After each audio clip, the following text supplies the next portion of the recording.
બ્રિજમાં આગળ વાત કરીએ તો ખોડલધામ મંદિર કાગવડ મુકામે નવનિયુક્ત ગુજરાત ભાજપ પ્રદેશ પ્રમુખ અને સાથે જ લેવા પટેલ સમાજના નવનિયુક્ત મંત્રીઓના સન્માન સમારોહનું આયોજન કરવામાં આવ્યું છે। મુખ્યમંત્રી ભૂપેન્દ્ર પટેલ અને કેન્દ્રીય મંત્રી મનસુખ માંડવિયા સન્માન સમારોહમાં હાજર રહેશે।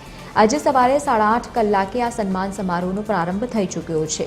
કાર્યક્રમમાં પ્રદેશ પ્રમુખ જગદીશ વિશ્વકર્મા, લેવા પટેલ સમાજના મંત્રી જીતુભાઈ વાઘાણી, પ્રફુલ્લ પાનસેરિયા, કૌશિક વેકરિયા અને સાથે જ કમલેશ પટેલને ખોડલધામ ટ્રસ્ટ કાગવડ દ્વારા સન્માનિત કરવામાં આવશે। તો દ્રશ્યો જેના ટીવી સ્ક્રીન પર આવ્યા છે તમામ લોકોનું સ્વાગત કરવામાં આવશે અને તમામ લોકોની ત્યાં ખાસ ઉપસ્થિતિ પણ જોવા મળી રહી છે। મુખ્યમંત્રી ભૂપેન્દ્ર પટેલ અને કેન્દ્રીય મંત્રી મનસુખ માંડવિયા પણ ઉપસ્થિત રહેશે। સંવાદદાતા રવિ મોટવાણી આપણી સાથે વધુ માહિતી સાથે લાઈવ જોડાયા છે। રવિ, આજે તમામ લોકો જે છે તેમનું સન્માન કરવામાં આવશે, કેવો માહોલ ત્યાં જોવા મળી રહ્યો છે અને કેવા પ્રકારની તૈયારીઓ?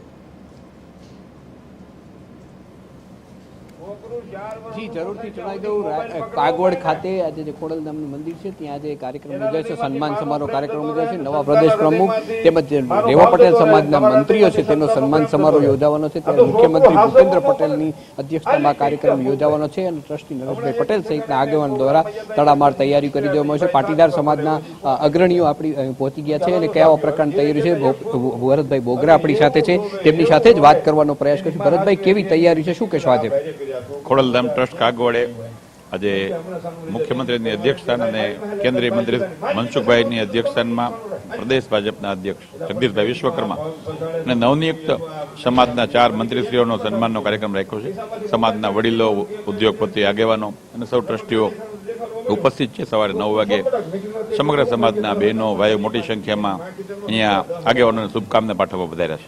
સાથે સાથે વાત કરીએ, પાટીદાર સમાજ બિઝનેસ રોજગારમાં આગળ હોય છે, આ ધર્મની વાત હોય તો એમાં પણ આગળ હોય છે। આ ખોડલધામ જે આસ્થાનું પ્રતીક છે, શું કહેશો લઈને? સ્વાભાવિક છે કે દરેક સમાજને પોતાના કુળદેવી માટેનું એક અલગ આસ્થા હોય છે અને ખોડલધામ એ સમગ્ર લેવા પટેલ સમાજના આસ્થાનું કેન્દ્ર છે। ત્યારે અહીંયા સૌનો સન્માન કરી અને જે પ્રકારનો ધાર્મિકતા સાથે એક નવી ઉર્જા મળશે, ગુજરાતના હિત માટે અને ગુજરાતના વિકાસમાં ઉપયોગી બનશે। નવા જે મંત્રીઓ હમણાં જે નિમણૂક થઈ, 4 લેવા પાટીદાર લેવા સમાજના છે, એને લઈને શું કહેશો? કઈ રીતના વિકાસના કાર્યોને ગતિ આપશે, શું કહેશો?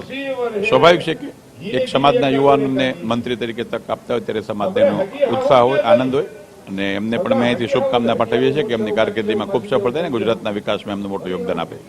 આ હતા ભરતભાઈ બોગરા, જેમણે કહ્યું કે વિકાસને ધ્યાનમાં લઈને જે આ કાર્યક્રમ યોજાઈ રહ્યો છે અને લેવા પાટીદાર સમાજના જે આગેવાનો છે તે ભવિષ્યમાં વધુ ને વધુ વિકાસના કામો કરતા રહે અને સાથે સાથે રાજકારણ સાથે ધાર્મિક મહત્વ પણ એટલું જ રહે। ત્યારે આ કાર્યક્રમમાં ખોડલના પટાંગણમાં થઈ રહ્યો છે, ત્યારે મોટી સંખ્યામાં પાટીદાર આગેવાન ભાઈઓ બહેનો ઉપસ્થિત છે અને સન્માન સમારોહ થોડી વારમાં થશે, ત્યારે પૂર્ણ તૈયારીઓ પણ કરી દેવામાં આવી રહી છે। જી બિલકુલ રવિ, આભાર સમગ્ર માહિતી સાથે જોડાવા બદલ। તો મોટી સંખ્યામાં તમામ રાજકીય આગેવાનોની પણ ખાસ ઉપસ્થિતિ છે। આજે સન્માન સમારોહનું આયોજન કરવામાં આવ્યું છે।